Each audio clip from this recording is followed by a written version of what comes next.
2023 na kung saan sa ngayon po ay walang anumang sama ng panahon dito sa loob ng ating area of responsibility. Easterlies o hangin na mula sa silangan dyan sa Pacific Ocean ang umiihip po dito sa ating bansa. Pero mayroon pong sama ng panahon sa labas ng ating area of responsibility na patuloy ang paglapit at paglakas kaya atin pong babantayan ang development nito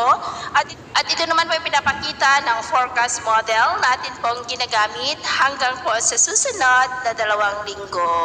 At sa lagay ng ating panahon ngayong tanghali ay generally fair weather naman po sa malaking bahagi ng ating bansa,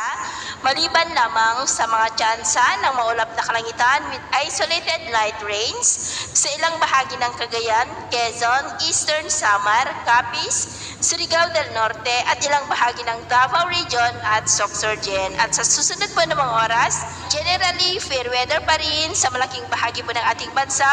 pero posible pa rin ang maulap na kalangitan with isolated light rains sa iba ng southern part ng Mindanao at Palawan. Kaya kung lalabas po tayo sa ating mga tahanan ay ugaliin po natin lagi ang magdala ng kahit anong panangga natin sa init ng araw at protection na rin po sa mga biglaang buhos ng ulan.